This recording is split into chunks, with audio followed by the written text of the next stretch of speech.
नमस्कार फ्रेंड्स, मैं महेश खोजी स्वागत करता हूं आप सभी का आपके अपने YouTube channel let's learn with खोजी में। फ्रेंड्स,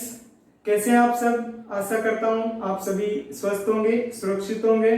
और जो ऑनलाइन एजुकेशन है उसकी जो अच्छे से जो शुरुआत हुई है आप भी जो है अच्छे से स्टडी कर रहे होंगे, एंजॉय कर रहे होंगे। तो फ्रेंड्स, आइए हम शुरुआत करते हैं। हम पढ़ रहे थे राज्य के नीति निर्देशक तत्व, जो कि डीपीएसपी के नाम से भी जाने जाते थे। और हमने पिछले वीडियो में जो है अनुच्छेद 36 से 40 की बात की थी और आज हम बात करेंगे उनके आगे, अर्थात 41 से 51 की बात करेंगे कि उनमें किन किन चीजों का उल्लेख किया गया है। तो फ्रेंड्स, अनुच्छेद 41 की अगर हम देखें तो अनुच्छेद जो 41 है उसमें राज्य ये कहता है कि बेरोजगारी और कुछ मतलब ऐसी विशेषताएं हैं, जैसे बेरोजगारी हो गई, इसमें बुढ़ापा हो गया और अस्वस्थता की स्थिति में जो है राज्य काम, शिक्षा और लोक सहायता उपलब्ध करवाएगा। ये बात अनुच्छेद 41 कहता है। अनुच्छेद 42 ये कहता है कि अगर किसी को काम दे रहे हैं तो इस प्रकार का या ऐसा काम दिया जाए जिससे कि वो उसकी जो मान प्रतिष्ठा है उसको ठेस नहीं पहुंचे, अर्थात मानव के लिए उचित, अर्थात मानवोचित और न्याय संगत दशा उपलब्ध करवाएगा। और साथ ही अनुच्छेद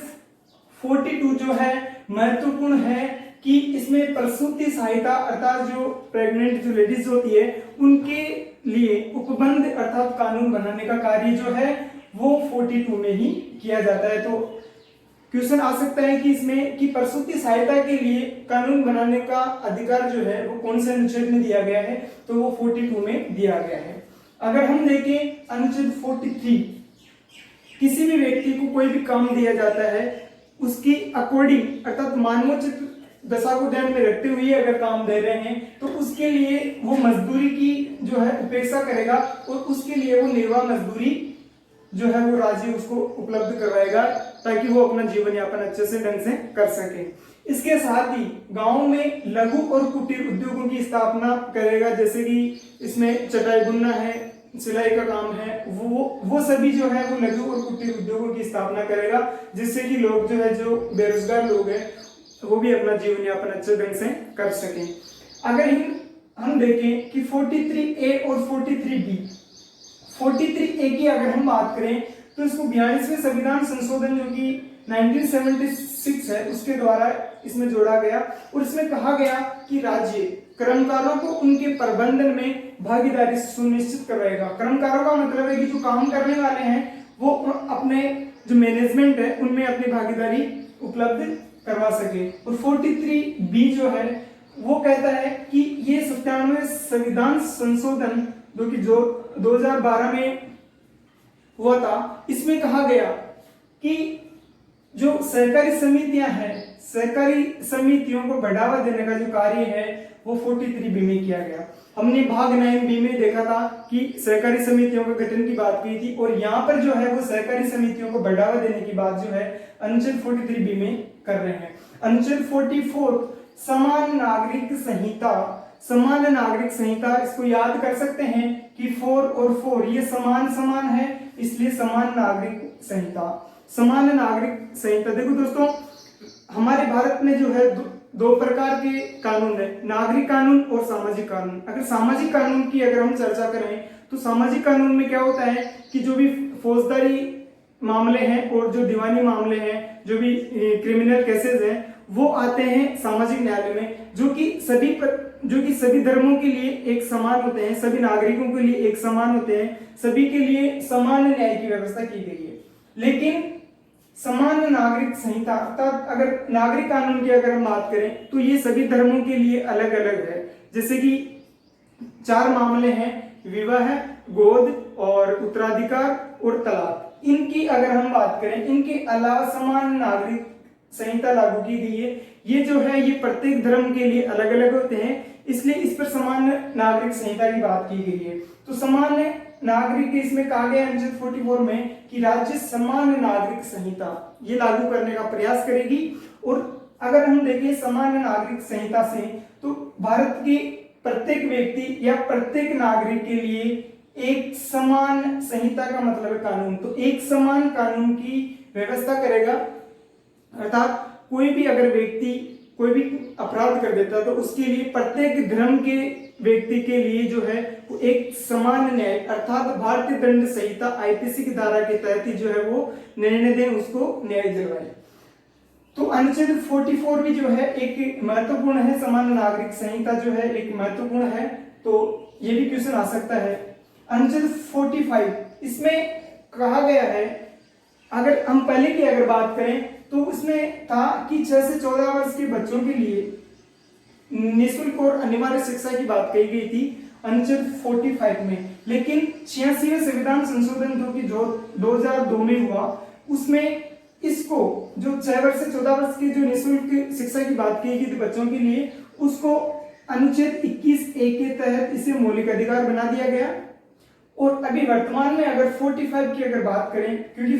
45 अनुच्छेद इसमें जो 45 में पहले कुछ था उसको तो ट्रांसफर कर दिया गया, उसको तो मौलिक अधिकार बना दिया गया, लेकिन अभी अगर इसकी बात करें कि इसमें अभी वर्तमान में क्या है, तो इसमें अभी वर्तमान में उल्लेख है कि 6 से कम उम्र के जो बच्चे हैं ना उनके लिए पूर्व प्राथमिक शिक्षा अर्थात जो प्राइमरी एजुकेशन है उसकी व्यवस्था करेगा। अगर हम देखें कि 46 हमने बच्चों की बात कर ली, महिलाओं की कर ली और पुरुषों की भी हमने बात कर ली कि इनको रोजगार दो, शिक्षा दो, है ना। लेकिन 46 में ये कहता है कि एससी और एसटी अनुसूचित जाति और अनुसूचित जो जनजाति है उनके लिए आपने क्या किया, तो इसमें राज्य जो है अनुसूचित जाति और अनुसूचित जनजाति के लिए शिक्षा और आर्थिक हितों के साथ उनके सामाजिक न्याय की व्यवस्था भी वो उपलब्ध करवाएगा। अगर हम देखें कि 47 ये अनुच्छेद 42, 443 और 43 ये जो है ये एक साथ आप याद कर सकते हैं, और ये 44 जो है उसको आप अलग से और ये 45 भी अलग से, क्योंकि ये मतलब अलग अलग से हैं। लेकिन अगर हम देखें 47, 48 और 48A ये जो है वो एक समान है। देखिए 47 में किसका उल्लेख किया गया है, 47 में बात की गई है कि शराब पर प्रतिबंध, अर्थात जो नशीले पदार्थ है, जो मादक पदार्थ है उन पर प्रतिबंध की बात कही गई है। और साथ ही अगर हम देखें कि इनके अलावा अगर शराब पर प्रतिबंध, अगर लोग शराब पीना बंद कर देंगे तो उसके पोषण और पोषाहार को भी ध्यान में रखना जो है वो राज्य का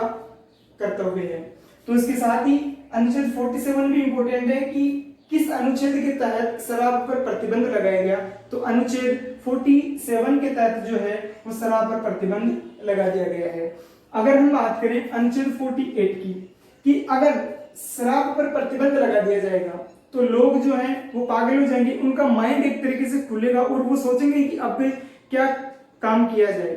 जिससे कि अपना जीवन यापन कर सके। तो उनके दिमाग में विचार आता है और वो कार्य करते हैं कृषि एवं पशुपालन का। तो इनके लिए जो राज्य है अगर वो कार्य करेंगे कृषि वगैरह का, तो इनके लिए राज्य कृषि एवं पशुपालन की जो वैज्ञानिक दृष्टिकोण है वो उपलब्ध कराएगा। अगर वो कृषि करेगा और पशुपालन करेगा तो वो जो है गौ हत्या पर प्रतिबंध भी लगाएगा, अर्थात वो गौ हत्या भी नहीं करेगा। तो अनुच्छेद 48 में गौ हत्या पर प्रतिबंध का भी उल्लेख किया गया है। तो इसमें क्वेश्चन भी ये भी पूछा जा सकता है कि गौ हत्या पर प्रतिबंध जो है वो कौन से अनुच्छेद में लगाया गया है, तो अनुच्छेद 48 में जो है वो गौ हत्या पर प्रतिबंध लगा दिया गया है। साथ ही जो दुधारू पशु है उनके संरक्षण की बात कही गई है। अनुच्छेद 48A इसको भी है जो 42वें संविधान संशोधन 1976 के द्वारा जोड़ा गया, और इसमें पर्यावरण, वन और वन्य जीवों के संरक्षण की बात की गई है कि जब शराब पर प्रतिबंध लग गया, कृषि का कार्य करने लगे और पशुपालन करने लगे, तो क्यों नहीं हम जो है साथ में पेड़ पौधे लगाएं और वन्य जीवों की भी जो है वो रक्षा करें। तो 48A में जो है वो पर्यावरण वन्य जीवों के संरक्षण की बात कही गई है। 49 की अगर हम बात करें, 49 और 50 जो है, अगर 49 में देखें इसमें राष्ट्रीय महत्व से मतलब है कि जो हमारे जो ऐतिहासिक और जो पुरातात्विक स्थल है, जो हमारी जो सांस्कृतिक जो धरोहर है उनके संरक्षण की बात कही गई है। जैसे दिल्ली का जो लाल किला हो गया, और भी आगरा में ताजमहल, ये जो है इनके संरक्षण की बात जो है वो 49 में की गई है कि जो राष्ट्रीय महत्व से संबंधित जो भी हैं, जो पुरातात्विक स्थल है, उनके संरक्षण की बात 49 में की गई है। अनुच्छेद 50 का मतलब है कि 50-50 अर्थात आधा आधा, आधा आधा से मतलब है यहाँ पर कि कार्यपालिका और जो न्यायपालिका है वो पृथक पृथक कार्य करेगी। अर्थात कि जो कार्यपालिका में जैसे राष्ट्रपति, प्रधानमंत्री, मंत्रिपरिषद, जो भी मंत्री वगैरह आते हैं जो कानून बनाते हैं, अगर ये आते हैं तो न्यायपालिका जो है ये कभी भी जो है एक इनके अंडर में काम नहीं करेगी, अर्थात वो स्वतंत्र रूप से कार्य करेगी। अर्थात इसमें कहा गया है कि ये जो दोनों हैं ये पृथक पृथक कार्य करेगी। अगर इन दोनों के बीच में अगर सांठगांठ होगी, अगर ये गठबंधन के रूप से एक दूसरे से अगर साझेदारी के रूप में अगर कार्य करेंगे तो वो लोकतंत्र के लिए जो है एक घातक सिद्ध होगी, एक तरीके से खतरा हो जाएगा इनको। 51 हमने भारत की बात की कि हम ये करेंगे वो करेंगे, इतने सारे अनुच्छेद पढ़े हमने, कहीं पर भी जो है वो अंतरराष्ट्रीय लेवल की बात नहीं आई, सभी हमारे राज्य की बात आई, इंडिया लेवल की आई। लेकिन अगर 51 की अगर बात करें तो ये जो भारत की जो विदेश नीति का आधार है राज्य के नीति निर्देशक तत्व। तो क्वेश्चन आ सकता है दोस्तों कि राज्य के जो नीति निर्देशक तत्व हैं उनका आधार क्या है, तो उनका आधार राज्य के नीति निर्देशक तत्व अर्थात अनुच्छेद 51 है। अगर इसमें देखें कि 51 में कि जो अंतर्राष्ट्रीय संधि एवं जो समझौते होते हैं उनकी पालना करेंगे, जो अंतर्राष्ट्रीय लेवल की जो शांति है और समझौते हैं उनको बढ़ावा देंगे, और किसी भी देश के साथ में जो है वो सम्मानजनक व्यवहार हम करेंगे। और अगर दो देशों के बीच में अगर किसी भी प्रकार का कोई भी मुद्दा उठता है तो उनको जो है वो मध्यस्थता से निपटाने का कार्य हम करेंगे। तो ये था अनुच्छेद, हमने बात की पूरे जो नीति निर्देशक तत्वों के जो अनुच्छेद थे 51 तक हमने बात की। फ्रेंड्स, जब से संविधान लागू हुआ और जो मौलिक अधिकार और जो नीति निर्देशक तत्व जो इनमें इनका निर्माण हुआ, तो साथ ही इनके निर्माण होने के साथ ही इनमें एक मुद्दा उठने लग गया, एक विवाद उत्पन्न हो गया कि मौलिक अधिकार और नीति निर्देशक तत्वों में श्रेष्ठ कौन है। तो फ्रेंड्स, अगर हम देखें चमकम दोराई राजन बनाम मद्रास राज्य, चमकम दोराई राजन बनाम मद्रास राज्य जो है ये कहता है, ये 1951 की बात है, ये बात 1951 में आया था और सुप्रीम कोर्ट ने इसमें कहा था कि जो राज्य के जो नीति निर्देशक तत्व है उनसे श्रेष्ठ है मौलिक अधिकार। अर्थात नीति निर्देशक तत्वों को लागू करने से मौलिक अधिकारों का हनन नहीं होना चाहिए, अर्थात उनमें मौलिक अधिकारों में किसी भी प्रकार का संशोधन नहीं किया जा सकता। तो उसमें चमकम दोराई राजन बनाम जो मद्रास राज्य था उसने कहा कि मौलिक अधिकार श्रेष्ठ है। लेकिन केरल राज्य शिक्षावाद जो कि 1958 में आया था, जो केरल राज्य शिक्षावाद था ये 1958 में आया और इसमें कहा गया कि जो राज्य की जो नीति निर्देशक तत्व है वो श्रेष्ठ है, और ये कहता है कि मौलिक अधिकार श्रेष्ठ है और ये कहता है कि नीति निर्देशक तत्व श्रेष्ठ है। लेकिन अगर हम बात करें जब चमकम दोराई राजन और केरल राज्य ये बात अगर बोल रहे हैं तो एक वाद आता है, वो कहता है कि इसमें कि जो ये दोनों जो है जो राज्य की नीति निर्देशक तत्व मिनर्वा मिल्सवाद जो है जो मौलिक अधिकार, ये दोनों एक दूसरे के पूरक है, ये दोनों ही अपने लिए श्रेष्ठ है। जब मौलिक अधिकार राज्य के जो राजनीतिक लोकतंत्र को बढ़ावा देता है और राज्य के जो नागरिक है, जो व्यक्ति है और जो समाज है उनको बढ़ावा देने का कार्य करता है। साथ ही जो नीति निर्देशक तत्व हैं वो सामाजिक एवं आर्थिक लोकतंत्र को बढ़ावा देता है।